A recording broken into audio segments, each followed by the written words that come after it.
अस्सलाम वालेकुम स्टूडेंट्स। आमतौर पे ये क्वेश्चन किया जाता है कि ऑक्साइड्स या क्लोराइड्स या different compounds of different elements के स्ट्रक्चर किस तरह के हैं, how they are naturally present, या वो किस तरह की फॉर्मेशन बना के एग्जिस्ट करते हैं। इसमें हम आज बात करेंगे ऑक्साइड्स की, यानी पीरियड नंबर 3 के एलिमेंट्स के ऑक्साइड जो हैं उसकी बात करेंगे कि how do these elements exist. पहले मैं एक लिस्ट बना लेता हूँ जिसमें मुख्तलिफ ऑक्साइड्स को मैं दिखाऊंगा। ऑक्साइड्स में सबसे पहले सोडियम का oxide Na2O, magnesium oxide MgO, similarly aluminium oxide Al2O3 and silicon dioxide. Similarly phosphorus के ऑक्साइड्स में P4O6 और P4O10 एंड सिमिलरली सल्फर के जो ऑक्साइड्स हैं वो दो ऑक्साइड्स हैं SO2 and SO3, these two oxides, and chlorine oxides Cl2O and Cl2O7. Okay students, इसमें एक टर्मिनोलॉजी आमतौर पे आती है कि जब कोई एलिमेंट अपनी हाईएस्ट ऑक्सीडेशन स्टेट में बनाता है, अपनी हाईएस्ट ऑक्सीडेशन स्टेट में जब वो ऑक्साइड बनाता है तो ऐसे ऑक्साइड्स को हाईएस्ट ऑक्साइड कहा जाता है। मिसाल के तौर पे यहाँ पे आप देख सकते हैं कि फास्फोरस की ऑक्सीडेशन स्टेट +3 है जबकि यहाँ पे +5 है। इधर सल्फर की ऑक्सीडेशन स्टेट +4 है जबकि यहाँ पे +6 ऑक्सीडेशन स्टेट है। क्लोरीन यहाँ पे Cl2O में +1 ऑक्सीडेशन स्टेट में है जबकि Cl2O7 में +7 ऑक्सीडेशन स्टेट में है। तो ये जो तीन ऑक्साइड्स हैं, यानी these three ऑक्साइड्स जिनको यहाँ पे मैंने मार्क किया, यानी P4O10, SO3 और Cl2O7, ये जो तीन ऑक्साइड्स हैं इनको हाईएस्ट ऑक्साइड्स कहा जाता है। These are known as highest oxides. तो इसका मतलब ये हो गया कि हाईएस्ट ऑक्साइड्स और हैं और नॉर्मल ऑक्साइड्स भी हैं। अब हाईएस्ट ऑक्साइड्स आमतौर पे ज्यादा कब बनते हैं? जब ऑक्सीजन एक्सेस में होती है तो हाईएस्ट ऑक्साइड्स बन जाते हैं। ये एलिमेंट्स जो हैं इसमें सोडियम परऑक्साइड होता है, बाकी में कोई और ऑक्साइड एग्जिस्ट नहीं करता। मैग्नीशियम MgO के अलावा और कोई ऑक्साइड नहीं है। Al2O3 सिर्फ यही है, इसके अलावा और कोई ऑक्साइड नहीं है। SiO2 सिलिकॉन डाइऑक्साइड भी इसी तरह से है और इसका कोई दूसरा ऑक्साइड नहीं है। अब हम देखते हैं कि इनके स्ट्रक्चर किस तरह के हैं। तो सबसे पहले याद रखिए कि सोडियम, मैग्नीशियम और एल्यूमिनियम ये तीनों ऑक्साइड्स आयनिक नेचर के हैं। these three compounds are ionic in nature, ionic compounds. अब आयनिक कंपाउंड्स का मतलब ये है कि they are present in the form of ionic lattice.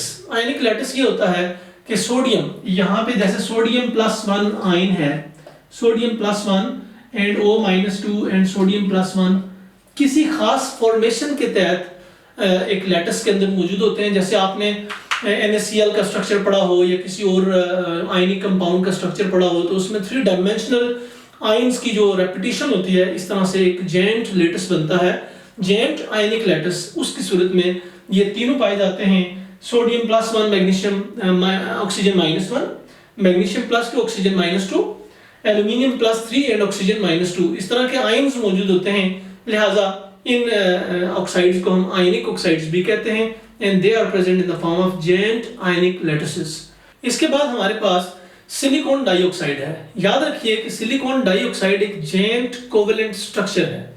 Gent covalent structure का मतलब ये होता है कि सिलिकॉन एक वक्त में 4 कोवेलेंट बॉन्ड बनाता है क्योंकि इसका साइज बड़ा है और अपने इर्द गिर्द 4 ऑक्सीजन एटम्स को अकोमोडेट करने की सलाहियत सिलिकॉन रखता है। लेकिन इसके ऊपर पीरियोडिक टेबल में मौजूद कार्बन अपने गिर्द 4 ऑक्सीजन को ऑक्युपाई नहीं करवा सकता। सिलिकॉन का साइज बड़ा होने की वजह से सिलिकॉन 4 ऑक्सीजन के साथ सिंगल बॉन्ड बनाता है।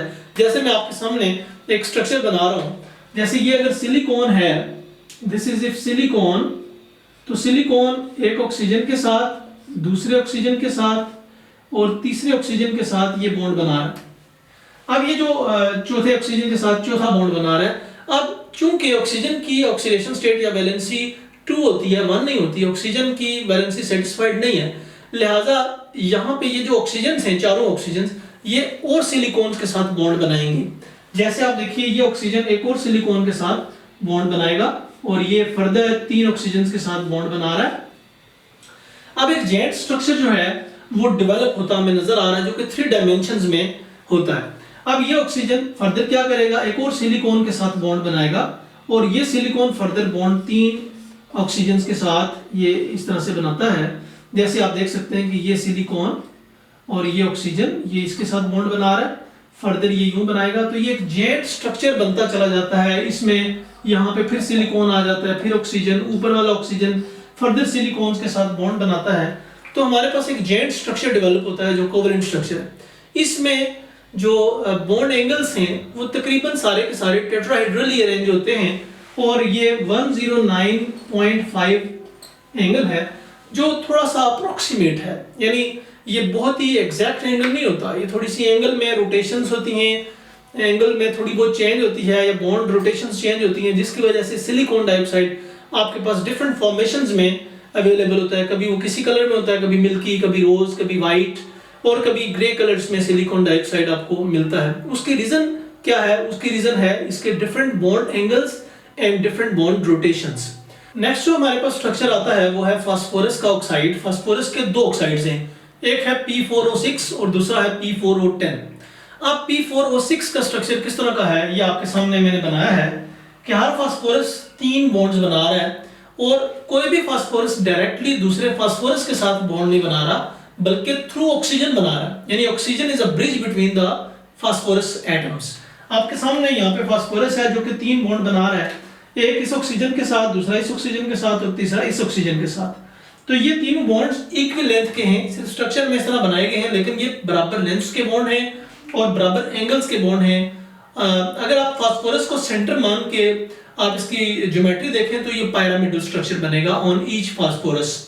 तो ये स्ट्रक्चर में आप देख रहे हैं कि 4 फास्फोरस हैं और 1 2 3 4 5 and 6 there are 6 oxygen atoms. Each phosphorus uses 3 of its electrons to make bonds. Covalent bond बना रहा है 3 इलेक्ट्रॉन इस्तेमाल करके, जबकि एक पेयर ऑफ इलेक्ट्रॉन जो है वो लोन पेयर की सूरत में फास्फोरस के ऊपर एग्जिस्ट करता है। ऑक्सीजन के ऊपर भी आप देख सकते हैं कि 2 इलेक्ट्रॉन पेयर हर ऑक्सीजन के ऊपर मौजूद हैं, जैसा कि होने भी चाहिए, और हर फास्फोरस के ऊपर एक लोन पेयर ऑफ इलेक्ट्रॉन मौजूद है।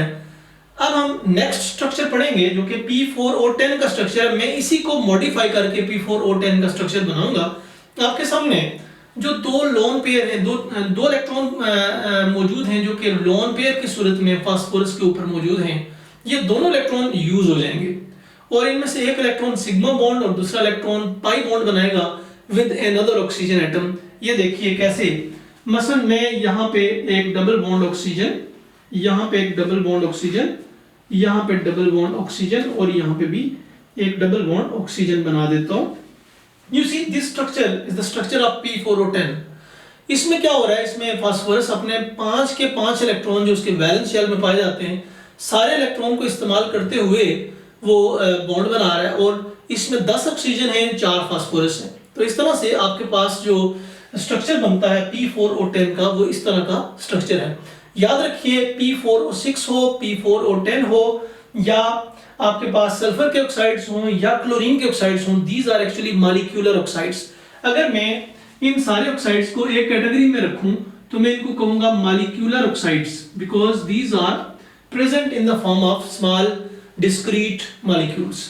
अब हमारे पास ये जो है इसके लिए हम लफ्ज इस्तेमाल करते हैं giant covalent structure, giant covalent structure. अब हमारे पास SO2 की बारी आती है कि सल्फर डाइऑक्साइड जो है उसका स्ट्रक्चर कैसा है। ये स्टूडेंट्स ने छोटी क्लासेस में भी पढ़ा होता है। This is very simple.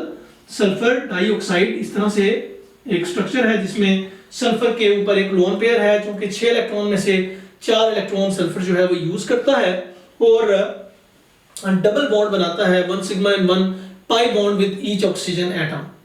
इसी तरह से अगर मैं सल्फर ट्राइऑक्साइड की बात करूं तो सल्फर ट्राइऑक्साइड का स्ट्रक्चर भी बड़ा सिंपल सा स्ट्रक्चर है और ये इस तरह का स्ट्रक्चर है, very regular trigonal planar structure, जिसमें AB3 टाइप ऑफ मॉलिक्यूल इसको कह सकते हैं।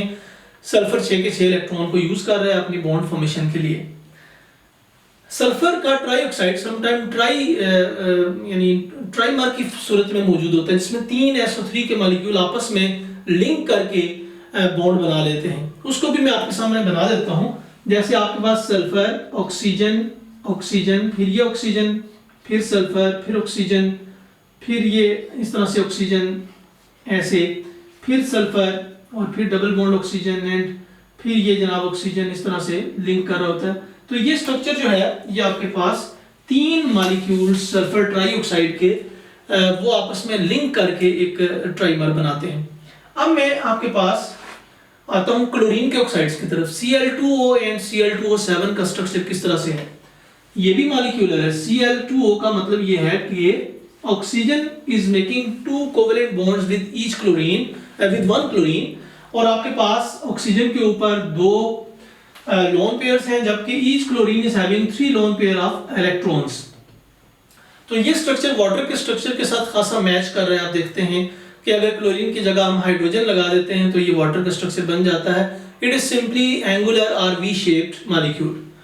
अब Cl2O7 का स्ट्रक्चर किस तरह है, जिसमें क्लोरीन जो है that is making 7 covalent bonds with oxygen and chlorines. अब देखिए किस तरह बनता है, Cl oxygen chlorine and like this. अब ये स्ट्रक्चर आपके सामने Cl2O7 का स्ट्रक्चर है, और आप देख रहे हैं कि Cl2O7, Cl2O, SO2, SO3, P4O10 and P4O6, ये जो स्ट्रक्चर्स हैं these are molecular structures। और जब हम देखते हैं कि when they are present in the liquid form and when they are present in the solid form, they will be having London dispersion forces and dipole interactions, यानी intermolecular forces होंगी जो उनके दरमियान एग्जिस्ट करेंगी। जबकि सोडियम, मैग्नीशियम और aluminium के oxide में आयनिक बॉन्ड्स एग्जिस्ट करेंगी। सिलिकॉन डाइऑक्साइड के दरमियान ऑक्सीजन और सिलिकॉन एटम्स के दरमियान कोवेलेंट बॉन्ड्स हैं। तो ये जो nature of the bonds between these things ये हमें मिलती है, इससे हम प्रिडिक्ट करेंगे इसके मेल्टिंग बॉइलिंग पॉइंट्स, और हम इसके प्रिडिक्ट करेंगे इसकी conductivities and lot of properties जो कि इन कंपाउंड्स के हमारे सामने आती है। So these were the structures of different oxides of period number 3 elements. Thank you.